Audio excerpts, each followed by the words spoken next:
Tell me कि सारे ना पेरेंट्स एंड स्टूडेंट्स ये कंफ्यूज्ड हैं आज के ज़माने में कि करना क्या है, पढ़ाएं क्या, क्योंकि लोगों का भरोसा एजुकेशन सिस्टम से उठते जा रहा है।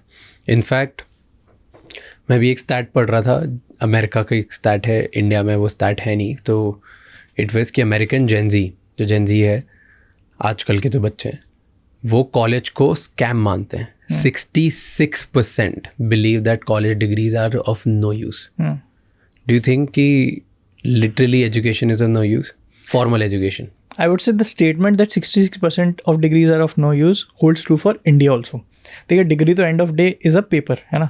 तो इंडिया में भी डिग्री की कोई वैल्यू नहीं है। डिग्री की आप देखें तो एक तरह से देखें तो वैल्यू है, मतलब आप IIT से निकले हो तो वो लाइफ लॉन्ग आपके ऊपर एक थप्पा रहता है। आप गूगल में काम कर लो, लाइफ लॉन्ग एक थप्पा रहता है। तो ऐसा नहीं है कि नहीं है, जो नीचे एंड पे आप जाओगे तो उस डिग्री की कोई वैल्यू नहीं है, उस डिग्री की उतनी वैल्यू भी नहीं है जितने पेपर पे निकलता है। मतलब स्टैट्स आफ्टर स्टैट्स, महिंद्रा के CEO ने बोला है, IT जो आम है उनका, कि 80% से ज़्यादा लोग अनएम्प्लॉयबल निकले हैं इंडियन इंजीनियरिंग कॉलेज से। मतलब उनको एक बेसिक कोडिंग की जॉब भी मिलना मुश्किल है। 80% के ऊपर लोग जो निकलते हैं इंडियन कॉलेजेस से वो अनएम्प्लॉयबल होते हैं। क्या बात कर रहे हो?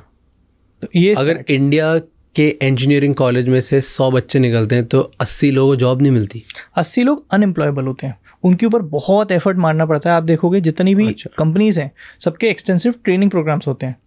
मतलब कंपनीज़ उनके ऊपर लाखों, मतलब टू बी प्रिसाइज यहाँ पर 2 लाख रुपए लगभग हर स्टूडेंट पे खर्च करती है निकलने के बाद उनको ट्रेन करने में। उन्होंने एक डेडिकेट सेंटर्स बना रखे हैं। इन्फोसिस का जो मैसूर का सेंटर है उसमें 25,000 लोग एक साथ रह सकते हैं, जस्ट टू मेक श्योर कि वो लोग ट्रेन हो रहे हैं। तो कॉलेजेस का काम अल्टीमेटली कंपनीज को करना पड़ रहा है शेयर में।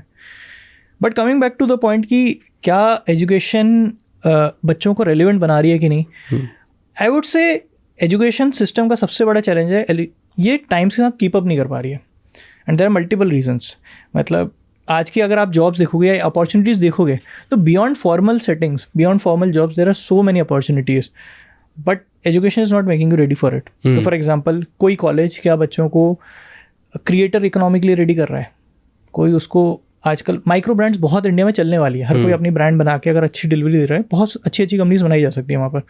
कोई कॉलेज उस चीज़ की ट्रेनिंग दे रहा है या ऐसा इवन एनवायरनमेंट प्रोड्यूस कर रहा है क्या? Colleges still are working the way they were working 50 years back. The thought process same कि हम यहाँ पर एक स्पेशलाइज सर्विस के लिए बच्चे को निकाल रहे हैं और उसी में जाएगा और उसका करियर वही 50 साल रहने वाला है। क्योंकि पहले की जॉब्स ऐसी होती थी। अब की जॉब्स में सबसे बड़ा डिफरेंस ये आएगा कि आप आज जो कर रहे हो और 5 साल बाद जो कर रहे हो उसमें बहुत बड़ा डिफरेंस होगा। आज अगर आप एक टूल यूज़ कर रहे हो, 5 साल बाद वो टूल ही नहीं रहेगा। हो सकता है AI उस टूल को रिप्लेस कर दे आपको पूरी तरह से। तो ये एक बहुत बड़ा डिफरेंस एक सिस्टम में आ गया है। अगर ऐसे और भी बहुत इंसाइटफुल शॉर्ट्स और क्लिप्स देखनी है तो इस चैनल को सब्सक्राइब कर लो।